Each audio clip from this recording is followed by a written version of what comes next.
Kami dari kumpulan Extra 2 ingin membentangkan tentang tajuk tahap kepuasan penggunaan aplikasi Shopee di kalangan pelajar DPR 4. Assalamualaikum warahmatullahi wabarakatuh. Nama saya Ahmad Syafiq Fazli bin Syari, nombor pendaftaran 03 DPR 19F1112. Assalamualaikum warahmatullahi wabarakatuh. Nama saya Muhammad Hakim bin Abdul Muin. Nama kad matrik saya ialah 03 DPR 19F1060. Assalamualaikum warahmatullahi wabarakatuh. Nama saya Muhammad Nazirul Nazli bin Yahya.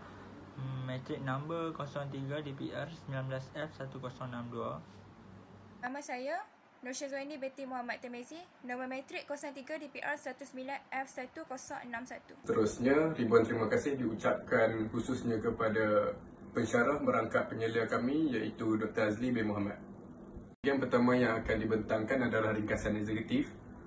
So, kajian yang dijalankan adalah untuk mengenal pasti permasalahan yang dihadapi oleh pelajar di PR4 Polimas iaitu sistem operasi, tahap keselamatan pengguna dan juga polisi pemulangan wang yang memberi kesan terhadap kepuasan penggunaan aplikasi Shopee terhadap pengguna.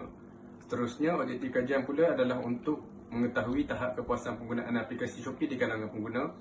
Kajian ini juga memilih reka bentuk kajian deskriptif yang berorientasikan kuantitatif bagi memahami aspek kajian numerikal iaitu berkaitan dengan kepuasan perkhidmatan. Selain itu, semua populasi iaitu pelajar DPR, iaitu pelajar Jabatan Perdagangan kos pemasaran Polimas semester 4 sesi Disember 2020 akan dibahagikan mengikut kelas.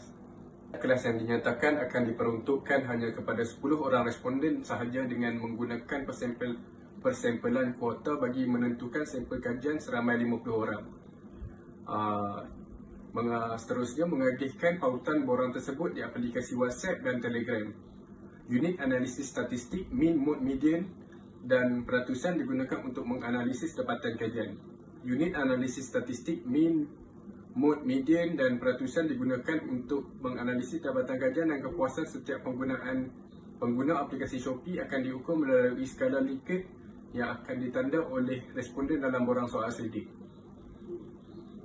Perniagaan atas talian yang lebih dikenali sebagai e-dagang merupakan salah satu medium perniagaan terkini yang banyak diaplikasikan oleh syarikat besar untuk pengguna menggunakannya.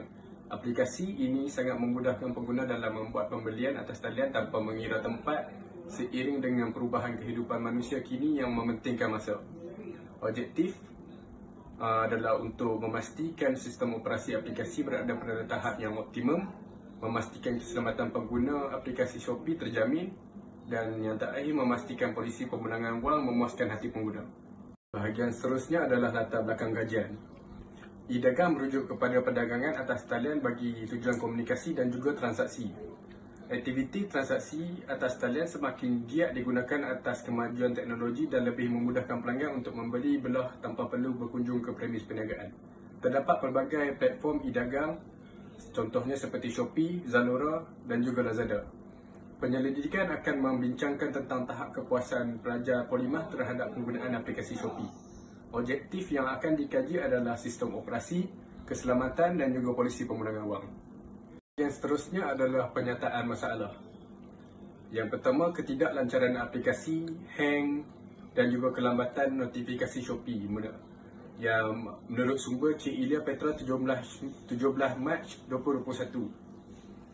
Seterusnya, daripada Niran Jamamurti dan Chahar pada tahun 2013, pengguna yang menggunakan aplikasi secara alamaya akan terdedah kepada pelbagai risiko.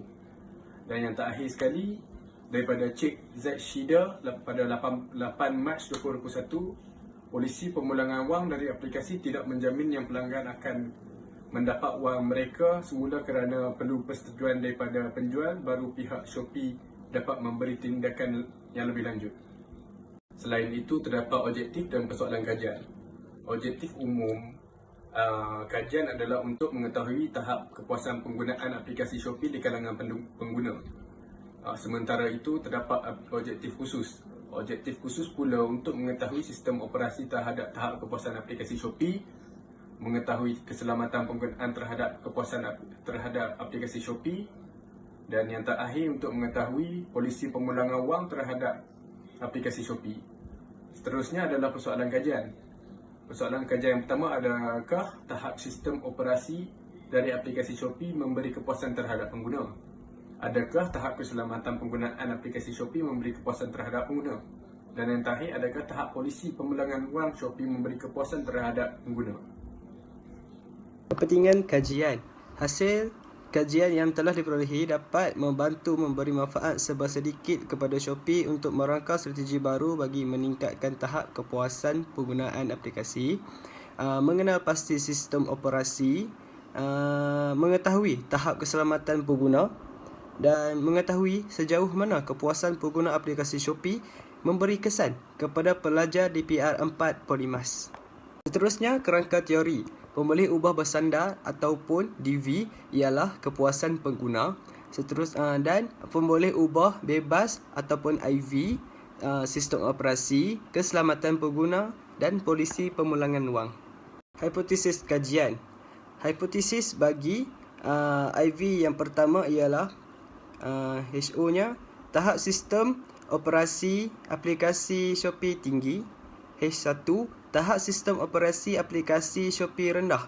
IV yang kedua, HO, tahap keselamatan pengguna dalam penggunaan aplikasi Shopee tinggi. H2, tahap keselamatan pengguna dalam penggunaan aplikasi Shopee rendah. IV yang ketiga, HO, tahap polisi dalam pemulangan duit dalam aplikasi Shopee tinggi. H3, tahap polisi dalam pemulangan duit aplikasi Shopee rendah.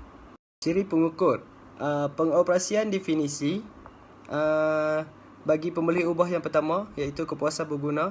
Penekanan terhadap kepuasan pengguna amat penting bagi mendapatkan kepercayaan pengguna terhadap produk dan servis yang disediakan. Kedua, sistem operasi. Sistem operasi merupakan sebagai alat yang memudahkan pengguna ketika menggunakan sebuah aplikasi. Yang ketiga, keselamatan pengguna. Halangan besar dalam dunia e-dagang ialah ketidakpastian dan sistem sekuritinya atau keselamatan. Yang keempat, polisi pemulangan wang. Pengguna yang menggunakan e-dagang mempunyai hak untuk menuntut ganti rugi. Dengan persepelan. Populasi. Populasi kajian penyelidikan adalah pelajar DPR 4/5 sesi Disember 2020. Kerangka sampel. Kajian ini menggunakan kaedah persampelan kebarangkalian melalui persampelan berstrata. Kami akan membahagikan jenis-jenis responden mengikut kelas dari kelas DPR 4A sehingga DPR 4E. Sampel kajian. Kaedah persampelan bukan kebarangkalian digunakan melalui juga persampelan kuota. Setiap kelas akan dihadkan kepada 10 orang responden sahaja. Kaedah pengumpulan data. Data primer. Bagi pengumpulan data sumber primer, untuk kajian kami adalah melalui borang soal selidik atas talian. Dengan menggunakan borang soal selidik, ini memudahkan responden untuk menjawab soalan ini hanya di hujung jari. Data sekunder. Data sekunder ialah data yang dikumpul oleh pekaji-pekaji terdahulu mengenai sesuatu kajian. Data pada masa lampau yang dikumpul untuk digunakan oleh penyelidik yang mengkaji kajian lain. Data ini juga dapat membantu penyelidik bagi menjawab segala persoalan kajian yang dijalankan. Okey, seterusnya saya akan teruskan dengan maklum balas. Terdapat dua maklumat utama yang dianalisa di bawah data deskriptif, iaitu maklumat profil responden dan maklumat pengalaman menggunakan aplikasi Shopee. Okey, statistik deskriptif untuk pemboleh ubah, kepuasan pengguna min dia 4.29, sistem operasi 1.70, keselamatan pengguna 4.62 dan polisi pemulangan wang 4.22. Untuk standard deviation pula masing-masing 0.35, 0.50, 0.46 dan 0.32. Okey, seterusnya adalah maklumat profil responden. Profil demografi responden. Itemnya adalah ada negeri, jantina, umur, jabatan, kelas dan pengalaman. Okey, bilangan untuk responden total dia 50 dan peratus untuk total responden adalah 100%. Instrumen kajian. Kita ada bahagian A dan bahagian B. Bahagian A merupakan item-item demografi atau soalan berkaitan dengan latar belakang responden untuk memudahkan proses kajian penyelidik.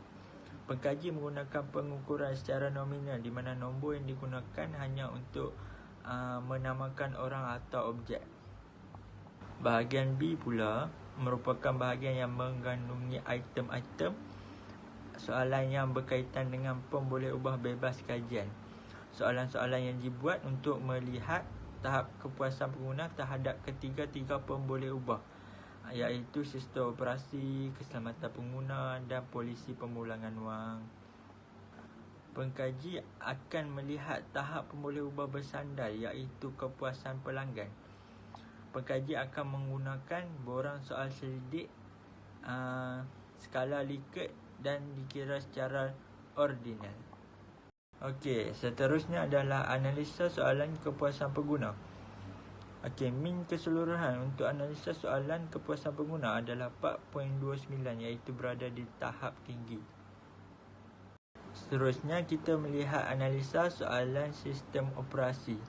Okey, min keseluruhan untuk analisa soalan sistem operasi adalah 1.70 dan ia berada di tahap yang rendah. Okey, min keseluruhan untuk analisa soalan keselamatan pengguna adalah 4.62, iaitu berada di tahap yang tinggi. Analisa soalan polisi pemulangan wang. Min keseluruhan untuk 7 soalan polisi pemulangan wang iaitu 4.22, iaitu berada pada tahap yang tinggi. Cadangan. Berdasarkan dapatan kajian yang diperolehi, kami ingin mengemukakan beberapa cadangan agar masalah yang timbul dapat dikurangkan. Cadangan ini dibahagikan kepada 2 bahagian. Pertama, kepada pihak berkepentingan iaitu pihak pengurusan aplikasi Shopee, dan yang kedua adalah kepada pengkaji akan datang. Cadangan kepada pihak pengurusan aplikasi Shopee mempertingkatkan lagi tahap sistem operasi, mengekalkan tahap kepuasan penggunaan aplikasi Shopee, mengekalkan tahap keselamatan pengguna, mengekalkan tahap polisi pemulangan wang. Cadangan kepada pengkaji akan datang iaitu mempelbagaikan kaedah kajian, menambah bilangan responden, mengatur jadual penjumpaan dengan penyelia, kerja sepasukan, mengumpul lebih banyak bahan untuk kajian. Secara kesimpulannya, kajian ini telah memenuhi objektif kajian dan menjawab persoalan kajian. Hasil kajian menunjukkan bahawa terdapat kepentingan signifikan antara pemboleh ubah iaitu tahap kepuasan, keselamatan pengguna dan polisi pemulangan wang. Manakala bagi pemboleh ubah sistem operasi pula menunjukkan tiada perhubungan signifikan antara sistem operasi dengan kecenderungan. Hasil kajian diharap dapat membantu pihak Shopee khususnya untuk meningkatkan lagi perkhidmatan penggunaan aplikasi Shopee di kalangan pelajar dan juga pengguna yang lain. Sekian, terima kasih.